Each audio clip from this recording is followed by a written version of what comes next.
Begini respon Kevin Dix usai ramai proses naturalisasi di timnas Indonesia. Benarkah Choyung Damanik dan Amar Barki terancam absen bela timnas Indonesia U17? Mulai dirasakan berbahaya, benarkah media Vietnam mulai hormati timnas Indonesia asuhan Coach Sintayong? Detik-detik Coach Sintayong dipilih menjadi anggota komite penasihat klub di Korea Selatan. Benarkah persiapan Piala Asia 2023 timnas Indonesia asuhan Coach Sintayong akan gelar TC di Turki? Berikut Space Eleven mencoba merangkum informasi terkini hangat dan menarik seputar tim merah putih. Selengkapnya yuk simak ulasan video ini sampai selesai.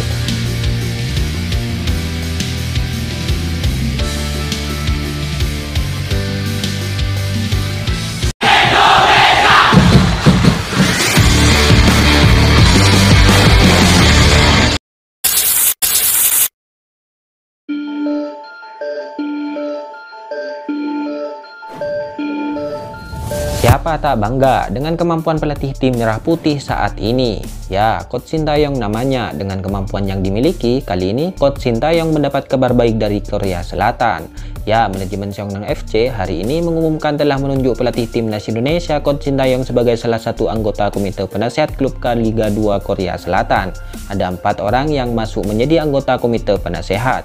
Coach Sintayong bertugas di bidang pengelolaan pemain dan klub. Diketahui Seongnam sudah tidak asing bagi Coach Sintayong. Ia pernah membela Seongnam pada 1992 hingga 2004 sebagai pemain. Coach Sintayong juga melatih Seongnam pada 2008 sampai 2012. Saya selalu memikirkan Seongnam FC sejak masa saya di Seongnam, dan saya berterima kasih kepada pemilik karena mengizinkan saya membantu tim dan klub. Saya akan memberikan nasihat yang akan membantu praktek dalam mengelola tim dan klub, tutur Coach Sintayong dilansir dari laman resmi klub. Sementara Seongnam FC, Kim Yong-ha mengutarakan perekrutan para ahli ini bertujuan untuk mengembangkan klub dan memperkuat status di persepak bolaan negeri gingseng. Keempat ahli itu nantinya akan memberikan sumbangan pikiran.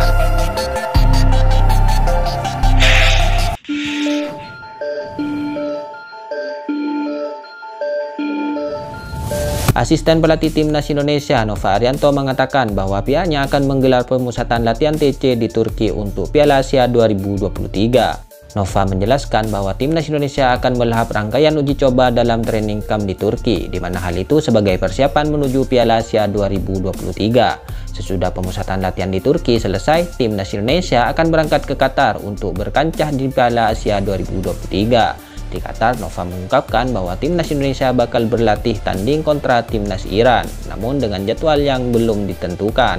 Akan ada beberapa uji coba sebelum Piala Asia 2023. Nanti timnas Indonesia juga akan melakukan pemusatan latihan di Turki, ujar Nova dalam penutupan Media Cup 2023 di Jakarta Selatan, Jumat kemarin.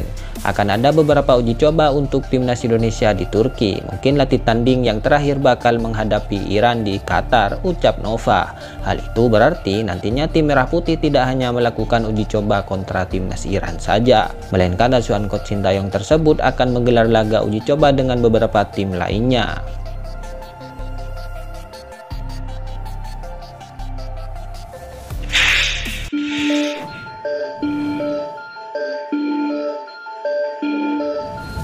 Media Vietnam hormati timnas Indonesia yang disebut nyaris sempurna di tangan Coach Sintayong. Ya, media Vietnam, khususnya Soha, memiliki kekhawatiran mengenai kekuatan timnas Indonesia menjelang putaran kedua kualifikasi Piala Dunia 2026. Mereka menganggap timnas Indonesia hampir sempurna di bawah kepemimpinan pelatih Coach Sintayong. Soha merasa khawatir terutama karena Coach Sintayong telah mengembangkan strategi yang efektif untuk timnas Indonesia dan telah menerima beberapa pemain naturalisasi. Meskipun timnas Indonesia saat ini berada di peringkat FIFA yang relatif rendah, yaitu 145.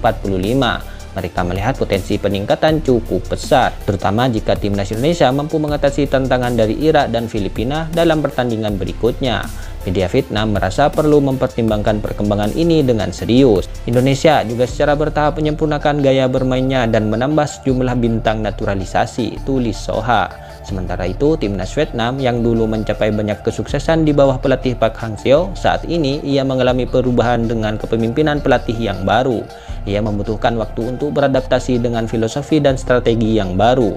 Meskipun demikian, Vietnam tetap menjadi tim kuat dalam grup tersebut. Kualifikasi Piala Dunia 2026 zona Asia akan menjadi pertarungan sengit, dan persaingan antar tim akan menentukan tim mana yang akan maju ke babak selanjutnya.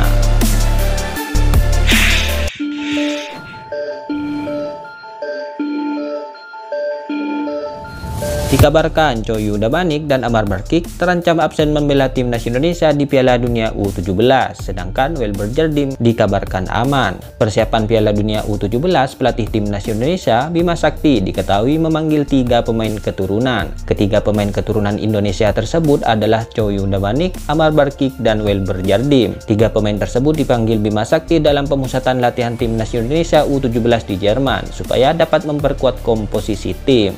Namun sebelumnya Garuda Muda ke tanah air dan hendak melanjutkan pemusatan latihan jelang Piala Dunia U17, dan masalah terjadi terutama kepada pemain keturunan. Dikabarkan Choi Yudabanik tak bisa ikut ke Indonesia karena bermasalah dengan paspornya. Direktur Teknik PSSI Indra Safri mengaku terus berkomunikasi dengan Choi Yudabanik. Kini paspornya sedang diproses. "Choi, terakhir ini kami kontak, dia masih belum memiliki paspor Indonesia.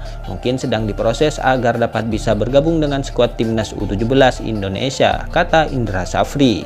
Indra berharap proses paspornya bisa segera selesai sebelum Piala Dunia U17 bergulir. Menurutnya, kualitas Choi Yudabanik sangat dibutuhkan tim. Secara kualitas, tim pelatih merekomendasi Choi. Selain Choi, pemain keturunan lainnya yakni Amar Barkik juga tak bisa ikut timnas Indonesia U17 pulang ke tanah air.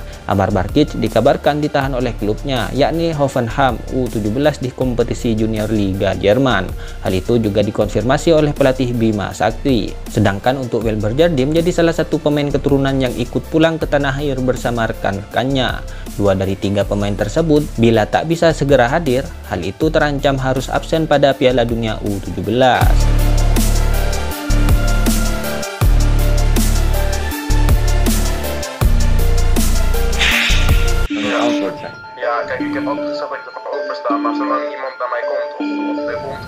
Begini respon Kevin Dix usai ramai proses naturalisasi di timnas Indonesia. Ya, Kevin Dix sedang proses naturalisasi demi bisa bergabung dengan timnas Indonesia. Kevin Dix menuliskan sebuah respon di Instagram story miliknya. Sekedar diketahui, Kevin Dix sudah lama dikaitkan dengan kabar naturalisasi sejak beberapa tahun terakhir. Hanya saja proses naturalisasi Kevin Dix menemui beberapa kendala seperti rumor yang menyebut jika dia tak kunjung menyerahkan dokumen yang diperlukan PSSI. Menurut pemberitaan, meski ingin bergabung dengan timnas Indonesia, tetapi Kevin Dix disebut tak mendapatkan restu dari orang tuanya untuk pindah kewarganegaraan. Hal itu lantaran saat itu dia juga tengah dipantau oleh timnas Belanda yang dilatih Louis van Gaal, sehingga ia masih menunggu pemanggilan. Alhasil proses naturalisasi Kevin Dix dihentikan pada 2022. PSSI tidak melanjutkan proses naturalisasi pemain keturunan atas nama Kevin Dix. "Saya menjadi saksi kalau secara pribadi ia sangat ingin bermain di timnas, namun orang tuanya belum memberi izin," ungkap Hasani beberapa waktu lalu. Seiring berjalannya waktu, ada rumor di media sosial jika Kevin Dix disebut mulai mempertimbangkan kembali proses naturalisasi dan bergabung dengan timnas Indonesia. Masih Jai dan Nathan, satu lagi yang siap menyusul. Kevin Dix kutip pernyataan pundit sepak bola Roni Pangemanan via akun Instagram. Kini di tengah desas-desus proses naturalisasi, Kevin Dix membuat sebuah unggahan Instagram story pada Jumat kemarin. Ia menuliskan soal ucapan terima kasih kepada 100.000 followers yang kebanyakan dari Indonesia. "Thank you 100.000 followers," tulisnya. Ya, memang harus diakui, selama beberapa waktu belakangan ini, followers Instagram Kevin Dix tampak melesat dan menembus 102.000 per Jumat kemarin. Uniknya, followers tersebut juga didominasi beberapa dari netizen Indonesia. Buktinya, tiap kali Kevin Dix membuat unggahan di feed Instagramnya, selalu saja ramai komentar dari netizen Indonesia. Itulah ulasan terkini hangat dan menarik seputar tim merah putih yang dapat kami sajikan. Jangan lupa support terus channel kami dan salam olahraga.